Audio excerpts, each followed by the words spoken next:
Hello everyone, welcome to Toyeen Talks. Wow. How are you doing? Anyway, checking kọ́kọ́ kí yín náà, ẹ̀yin èèyàn gidi, èèyàn pàtàkì. Thank you all for watching. Ẹ ṣé gan-an, thank you for following us. And if you're new here, we say you're welcome. Thank you for joining us. Ẹ káàárọ̀ sà. Mewolaka lórúkọ tèmi sà. Ọmọ Ìjẹ̀ṣà ni mí. Fact check ló gbé wa dọ́dọ̀ yín sà. And I feel privileged and feel honor láti dúró síwájú Commissioner of Health ní ìpínlẹ̀ Ọ̀ṣun. Ọlọ́run ó ṣe tí àwọn èèyàn bully me. How will I have this opportunity to stand before an honorable commissioner of health in Osun State? Mo dúpẹ́ lọ́wọ́ Ọlọ́run onísábàbí. But kí n tó bẹ̀rẹ̀ sá, mo fẹ́ tún sáré sọ fact check kan fún ẹ̀yin ará ilé. Tẹ́ bá ń bá wa lọ láti bí ọjọ́ mẹ́ta kan tá a ti bẹ̀rẹ̀. Ta ló lè ka oyè Ìjẹ̀ṣà mélòó tá a ti rí nípò? Ebáwọn ará bí láwọn ará Ẹdẹ ni wọ́n kó sí non-full appointment tí wọ́n kó sí Abèrè. Bó wá ni àríjẹ̀ṣà kìíní, àríkejì, àríkẹta. Kódà àwọn bíi mẹ́rin la rí ní offline tá a bá ya fọ́tò. Kí wá ló ṣẹlẹ̀? Ń bo lẹ ti rí propaganda ní orin ìyínú Ọlọ́run. Sà, búlì ló gbé mi débí. Búlì ló gbé mi débí. Mo sì dúpẹ́ lọ́wọ́ Ọlọ́run pé búlì ń gbé mi débí. Nítorí wípé ó tún wá ju nǹkan tí mo rò lọ. Ohun tí ó hàn sí gbogbo ará ayé, ó ti wá hàn sí gbogbo ará ayé ní ìpínlẹ̀ Ọ̀ṣun. Akànní ká dọ́dọ̀ yín ni sà. You are the Commissioner of Health ní ìpínlẹ̀ Ọ̀ṣun. Ẹ̀yin ni ẹ wà ní best position láti bá wa stamp gbogbo nǹkan tí Chief Medical Director, àwọn nurses, àwọn doctors, àwọn òṣìṣẹ́ tó wà ní under health sector tí wọ́n ti ń sọ wípé ribiribi tí gómìnà Adémọ́lá Adélékè ń ṣe. Ẹ̀yin gangan ni onípọ̀n tá a lè gbọ́ pọ̀ lẹ́nu ẹ̀. Tẹ́ lè ṣàlàyé fún wa kí ló ń ṣẹlẹ̀ gan, ipa wo ni gómìnà ń kó. Ìyàtọ̀ wo ló wà ní health sector báyìí compare to kábẹ̀rẹ̀ sí compare láti ìjọba ìjẹta ká bọ́ sí tàná ká wá bọ́ sí tòní. Gẹ́gẹ́ bí àṣà Àlájì Oríyọmí á ní ẹgbẹ́nu sí máìkì, gbogbo ọmọ Ọ̀ṣun àti gbogbo àgbáyé wọ́n fẹ́ gbọ́ yín sà. Ẹ ṣé sà. Lẹ́ẹ̀kan sí mo kí sísá wa Mewolaka. Mo bẹ̀ kí gbogbo àwọn èèyàn wa tí a ti máa ń bá pàdé lórí afẹ́fẹ́.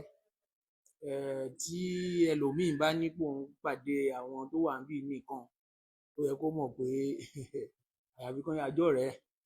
Torí tó má lè jẹ́ ọ̀tá ẹ̀ oruge oyin.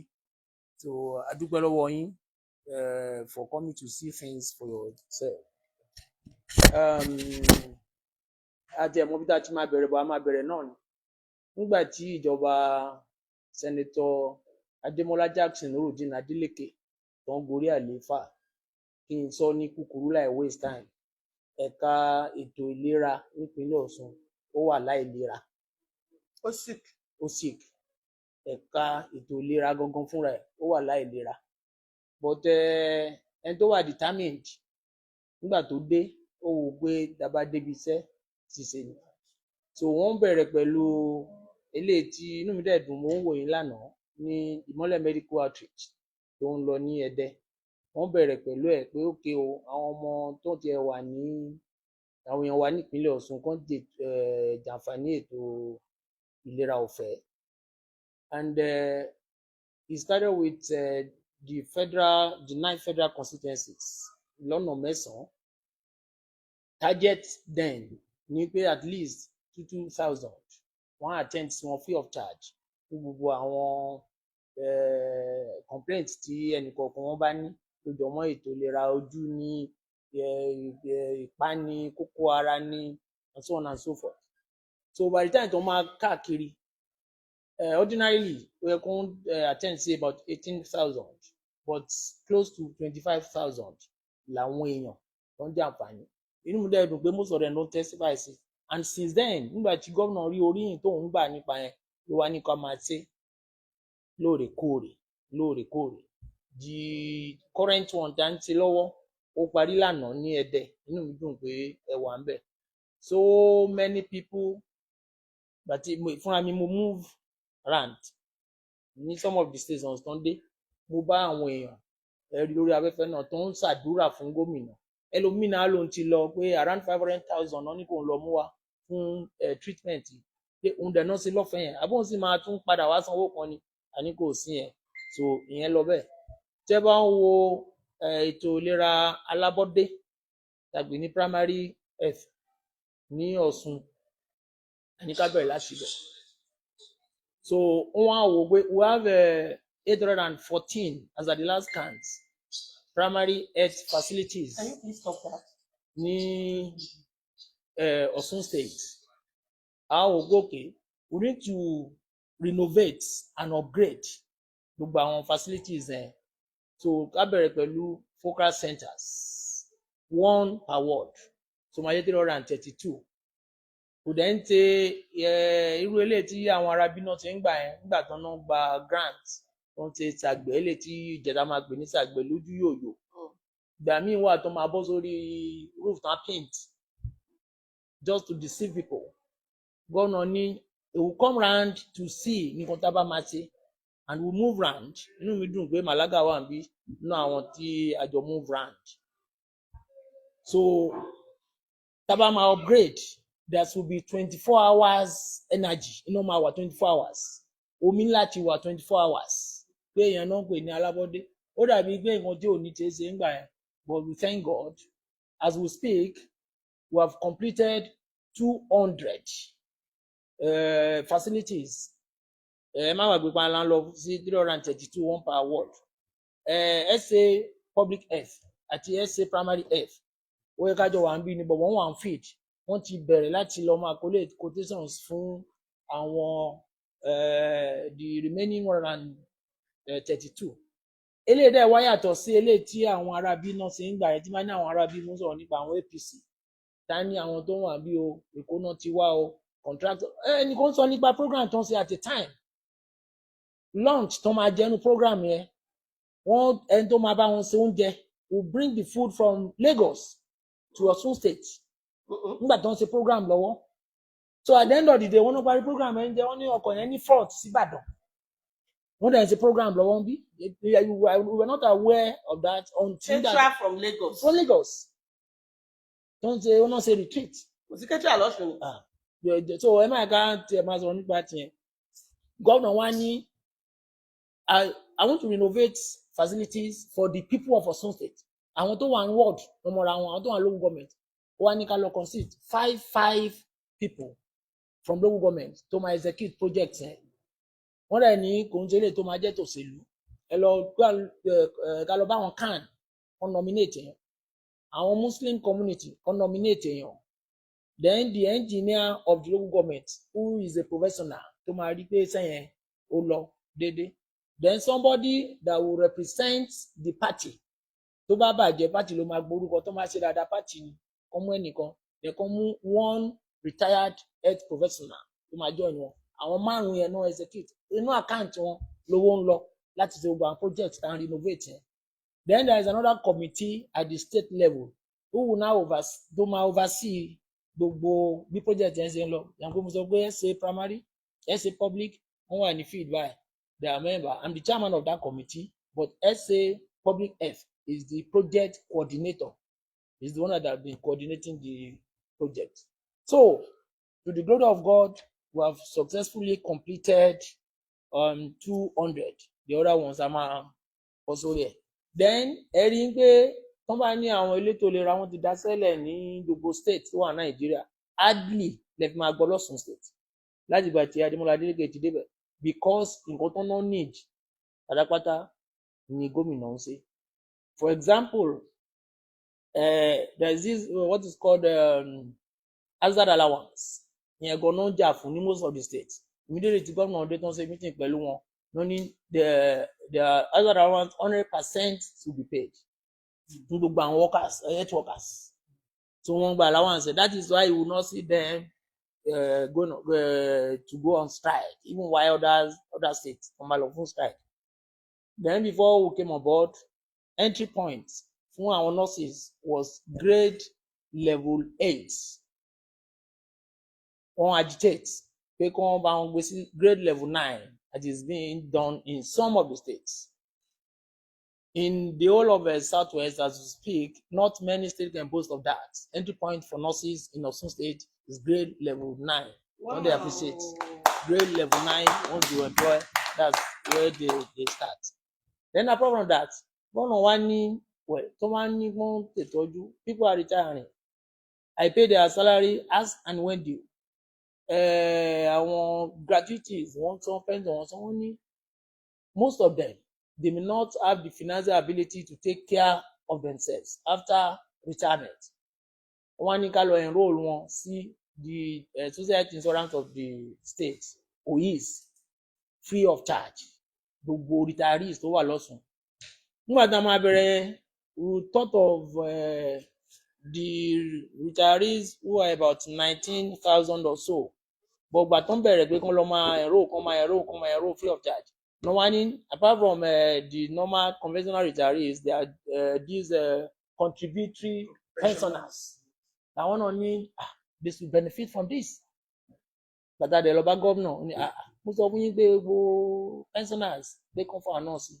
So we started with over 24,000 of them, free of charge. No enroll, see the society. So I told them, whenever any one of them is sick or have any reason to visit any of the facilities, want to accredit free of charging. Then apart from that, people living with disability, one disability or the other, only can enroll one free of charge. We have started enrolling them free of charge. The one that only 8, each of them need. And to gonna provide the phone. Tuberculosis patients, only can enroll one free of charge. As at the last count, we have enrolled 1,770 into the social health insurance free of charge. As at the last count. Then people living recently with one of the executive orders signed by Trump in America, who affect and don't live with HIV and AIDS in Nigeria. So what do we do? The federal government, but before then, the government of Senator Adeleke has been very proactive. Wanting to enroll people living with HIV/AIDS into the social insurance free of charge. We have started that enrollment even before this Trump government. So these are some of the things we have been doing. In the way you've moved around, you've been to, I don't know whether you've been to, some teaching hospital. The last time we went there with the governor, I was so surprised when they trooped out and started jumping, shouting, embracing the. But later, way before this government, there was a government. So, and that government, I'm talking about that callous government. So if you work for 30 days, you'll be paid half salary irregularly. Going to so okay, if you have worked, you are paid, have you paid your salary? But what these people have passed through, I've thought about the hazard allowance and some other allowances. One lè compete pẹ̀lú àwọn colleagues wọn ní other states, even better than them. We're talking about the minimum wage now. I don't want to call it maximum wage. Ní èlé tí government Ademola Adeleke tó ṣe fún àwọn. That is why any civil servant, especially in the health sector, tí ẹnìkan bá lòun gbórí wá pé òun fẹ́ wá bá gómìnà contest díje, wọ́n gbé ju ti àwọn olóṣèlú gan lọ fúnra wọn. Let's not forget, gbogbo nǹkan tá a sọ pé gómìnà ṣe ní health sector yẹn, have not gone unnoticed. Recently, Mubemaka, there is this the PHC Primary Health Care Leadership Challenge. Someone said it currently. As at the last time, don't say in Nigeria, Borno was the first in the country. Ondo State was the first in the Southwest. Osun State came, like I'm talking about the one that was done in 2023, based on the performance of each state in 2022. Eleta Silori now was the performance of all the states in the second half of 2023 and first half of 2024. And Osun State was rated the best in the whole of the Southwest. Performance evidence were rewarded with $500,000 US dollars for coming first. And this is the same state that came 26th in the last rating, number 26 in one Nigeria, and they were number 4 in Southwest. From there, we came first in the Southwest. So by then, the man invite Alamamo, who is not one in the whole country, but it's going to be between 1 and 6, because 1 per. So you can help me to bring the check. So these are some of the things we have been able to do in the health sector, apart from training and retraining of our staff. Training, retraining of our staff. So I don't know about what was one. This is it. This is the evidence. For the state. For the state. Fact check. Fact check. And only Osun State Southwest Zona champion. And the amount is $500,000 US dollars, won by us. There are 12 indices, 12 indicators. Come out. Award performance of Mr. Governor in the health sector, how we have been coordinating training and retraining of our people, meeting of Mr. Governor with traditional rulers in the health sector, and discussing about the progress of primary health at our health committees, and so on and so forth. We were not on the rates.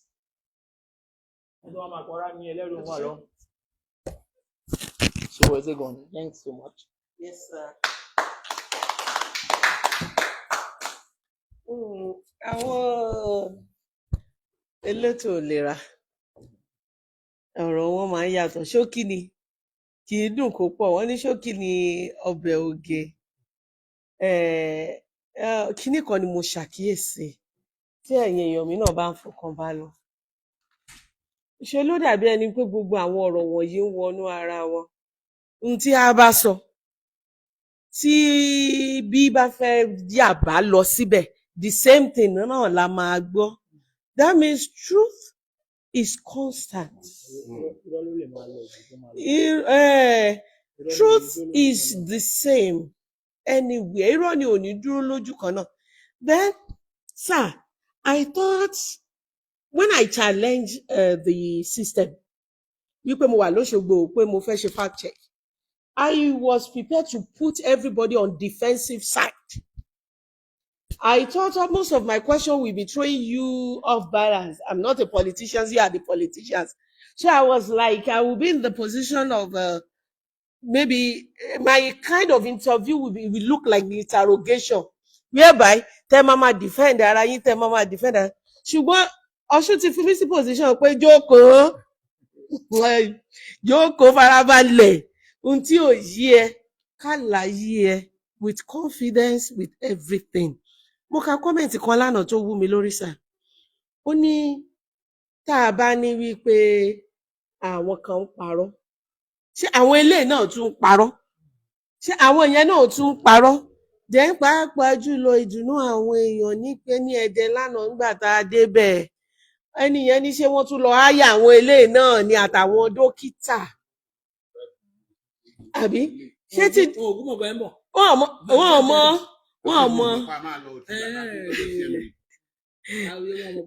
So dókítà, ṣé kí dókítà bá parọ́, ṣé vice chancellor náà tún parọ́ tí vice chancellor bá tún parọ́ ṣé labour leader tó jẹ́ wípé a ti mọ̀ nínú ìtàn wípé wọ́n ń ṣọ̀rẹ́ ìjọba rí. ìgbólóṣèlú jẹ máa parọ́.